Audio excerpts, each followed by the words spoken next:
What's up class 12? Welcome back to the channel और this is the second part of fundamental of partnership। देखो fundamental of partnership का हमने first part already upload करके अगर आपने नहीं देखा तो आप चैनल पे जाकर के देख लो।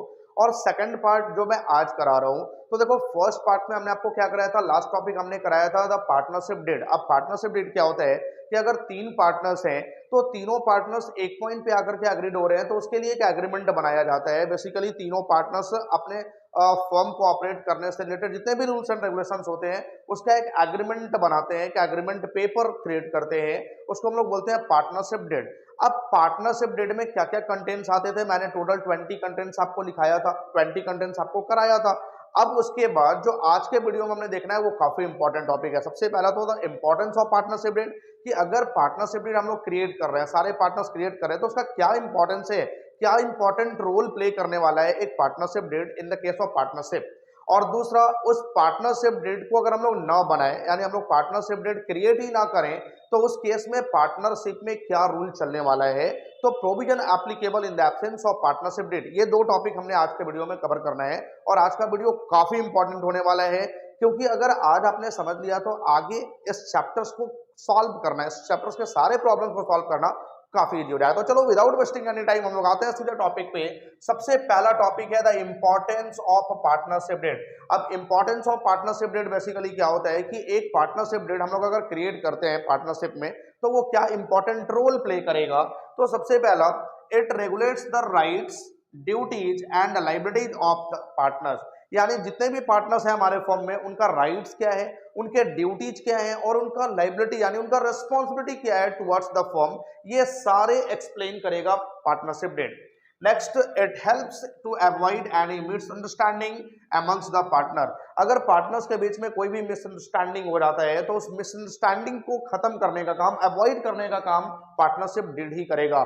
यानी अगर पार्टनरशिप डीड आपने बनाया हुआ है तो सारा कुछ रिटन में है। मैंने आपको बताया था कि ये ओरल भी हो सकता है, ये रिटर्न भी हो सकता है, बट हम लोग प्रीफर किसको करते हैं, रिटर्न को। तो अगर रिटर्न में आपके पास कोई डॉक्यूमेंट्स है, सारा कुछ वहां पे रिटर्न में है, सारा कुछ आपने प्रोवाइड करा हुआ है, तो वहां पे कोई मिसअंडरस्टैंडिंग होगा ही नहीं। अगर होगा भी तो ये पार्टनरशिप डीड उसको अवॉइड करेगा कि भाई देखो आपने ये नहीं ये रूल बनाया था।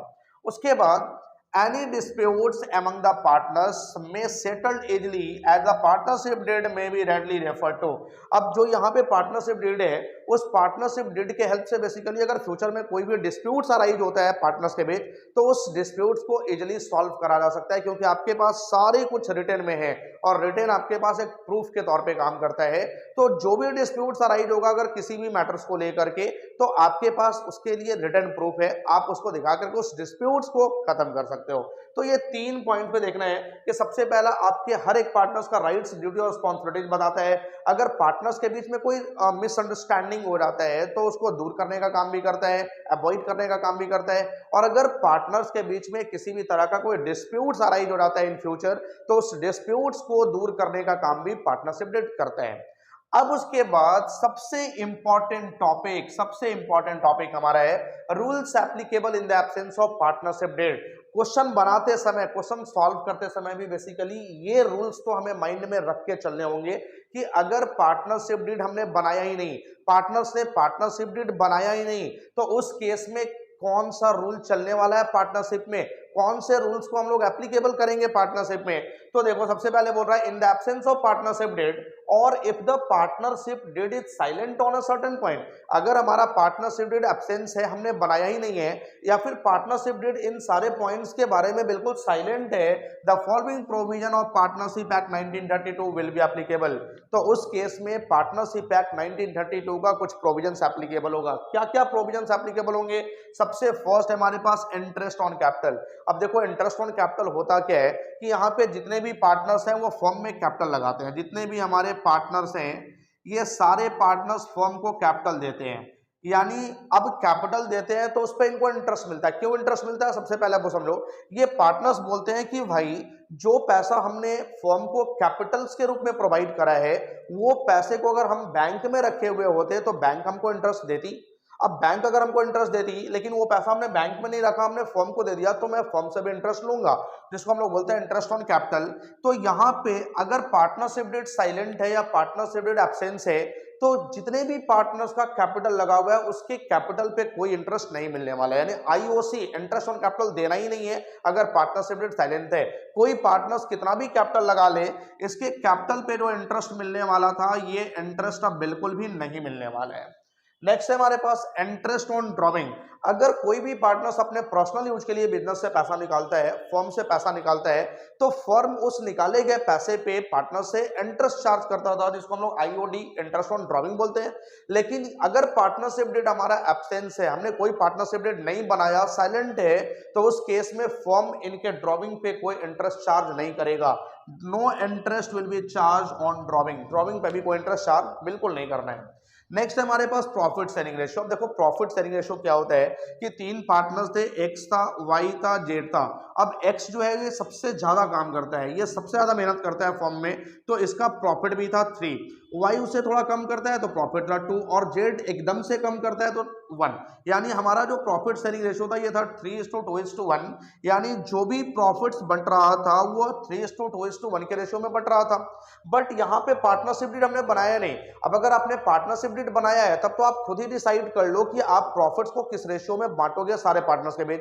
बट आपने पार्टनरशिप डीड बनाया ही नहीं है, तो पार्टनरशिप डीड अगर नहीं बनाया तो यहाँ पे पार्टनरशिप एक्ट 1932 क्या बोलता है कि जो भी प्रॉफिट्स होगा उस प्रॉफिट्स को आप इस रेशियो में शेयर नहीं करोगे जो रेशियो आपने डिसाइड करा है। यहाँ पे जो भी प्रॉफिट और लॉस होगा वो सारे पार्टनर्स के बीच इक्वल रेशियो में बटेगा। यानी इक्वल रेशियो का मतलब होता है 1:1:1, सारे पार्टनर्स को 1:1:1 के रेशियो में प्रॉफिट या लॉस डिस्ट्रीब्यूट करा जाएगा। Next interest on loan. अब देखो कल के वीडियो में भी हमने बताया था कि इंटरेस्ट ऑन लोन क्या होता है कि पार्टनर जो होता है, अब एक फर्म के पास दो ऑप्शंस होते हैं लोन लेने का, या तो वो बैंक से लोन लेगा या अपने ही किसी पार्टनर से लोन लेगा। अगर बैंक से लोन लेगा तो बैंक भी उससे इंटरेस्ट चार्ज करेगा, तो जब वो पार्टनर से लोन लेगा तो क्या पार्टनर भी उससे इंटरेस्ट चार्ज करेगा? बिल्कुल चार्ज करेगा। तो जब पार्टनर से इंटरेस्ट मतलब पार्टनर से अगर कोई लोन लेता है फर्म, तो पार्टनर उस लोन पे इंटरेस्ट लेता है। तो अगर यहाँ पे दो चीजें थी कि आप एक तो खुद ही डिसाइड कर लो कि अगर आप किसी पार्टनर से लोन ले रहे हो तो उस पार्टनर्स को उस लोन पे कितना इंटरेस्ट देना है। अगर आप डिसाइड नहीं कर पाते हो तो पार्टनरशिप एक्ट बोलता है कि आपको लोन पे इंटरेस्ट देना है 6% पर एनम के रेट से। तो जब जब हमारा पार्टनरशिप डेट साइलेंट होगा, किसी भी पार्टनर्स के लोन पे इंटरेस्ट कितना देना है? 6% पर एनम। नेक्स्ट हमारे पास सैलरी है। अगर कोई भी पार्टनर फर्म के लिए कुछ एक्स्ट्रा वर्क कर रहा है तो उसको सैलरी भी मिलता है। लेकिन अगर पार्टनरशिप हमारा साइलेंट है तो उस केस में किसी भी पार्टनर्स के एक्स्ट्रा वर्क के लिए कोई सैलरी नहीं मिलेगा। No salary will be provided to partners, किसी भी पार्टनर्स को कोई सैलरी बिल्कुल भी नहीं देना है। Admission of a new partners. अब देखो यहाँ पे एडमिशन कैसे होगा न्यू पार्टनर्स का, अगर पार्टनरशिप डेट साइलेंट है तो admission of a new partners is possible only if all the partners are given consent to this. जब तक सारे पार्टनर्स कंसेंट नहीं दे देते हैं, फ्री कंसेंट नहीं दे देते हैं, किसी भी नए पार्टनर्स का एडमिशन नहीं होगा। जैसे सपोज कि एक्स वाई जेड तीन पार्टनर्स थे हमारे पास। अब ये जेड चाहता है कि हमारा एक फ्रेंड है एम, वो भी हमारा पार्टनर्स बन जाए, बट एक्स और वाई ये नहीं चाहते कि एम हमारा पार्टनर्स बने, तो सिर्फ जेड के चाहने से एम हमारा पार्टनर्स नहीं बनेगा।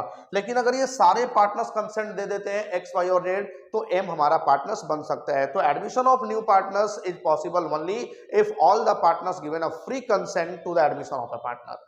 Next, each partners can participate in conduct of a business. अब अगर पार्टनरशिप डेट हमारा साइलेंट है तो जितने भी पार्टनर्स हमारे पास है एक्स वाई जेड एम, सारे पार्टनर्स बिजनेस के कंडक्ट में पार्टिसिपेट कर सकते हैं, बिजनेस के ऑपरेशंस में पार्टिसिपेट कर सकते हैं, एज वेल एज बिजनेस के मैनेजमेंट में भी पार्टिसिपेट कर सकते हैं, उनके पास राइट्स हो जाते हैं। और each partners can inspect the books. जितने भी पार्टनर्स है वो सारे पार्टनर्स अकाउंट्स बुक्स, फर्म के अकाउंट्स बुक्स को इंस्पेक्ट कर सकते हैं, चेक कर सकते हैं of the firm and can take a copy of the same, और उसका एक कॉपी अपने पास वो रख भी सकते हैं in the absence of partnership deed. तो ये सारे एडजस्टमेंट्स आपको याद रखने हैं कि अगर पार्टनरशिप डेट साइलेंट है या पार्टनर्स ने पार्टनरशिप डेट बनाया ही नहीं है तो ये सारे रूल्स एप्लीकेबल होते हैं at the time of preparing the accounts. अब इन सारे रूल्स को आप याद रखना, जब आप प्रॉब्लम सॉल्व करोगे ना तो प्रॉब्लम सॉल्व करते समय इन सारे रूल्स को माइंड में सेट करना होता है कि अगर पार्टनरशिप डेट साइलेंट है तो मुझे क्या करना क्या नहीं करना है। तो आई होप कि आपका ये दोनों पॉइंट्स क्लियर हो गया, एक तो इंपॉर्टेंस ऑफ पार्टनरशिप डेट और दूसरा provision applicable in the absence of partnership dead. तो आज का वीडियो मैं बस ये 2 टॉपिक्स पे करने वाला था, ये 2 टॉपिक्स मैंने आपको करा दिया। अब मैं कल का जो वीडियो लेकर के आऊंगा उसमें बेसिकली इसके आगे के पार्ट पे मैं डिस्कशन करूंगा कि क्या P&L एप्रोप्रिएशन अकाउंट होती है, कैसे इंटरेस्ट ऑन कैपिटल कैलकुलेट करा जाता है, कैसे इंटरेस्ट ऑन ड्रॉइंग कैलकुलेट करा जाता है, इन सारी चीजों पे मैं डिस्कस करने वाला हूं कल के वीडियो में। तब तक आप इसका प्रॉपर नोट्स बनाओ और किसी भी तरह का कोई डाउट रह जाता है आप डाउट सेक्शन में मैसेज करो, इमीडिएटली आपके डाउट्स का रिप्लाई दिया जाएगा। और वीडियो को लाइक और शेयर करते रहे। Thank you.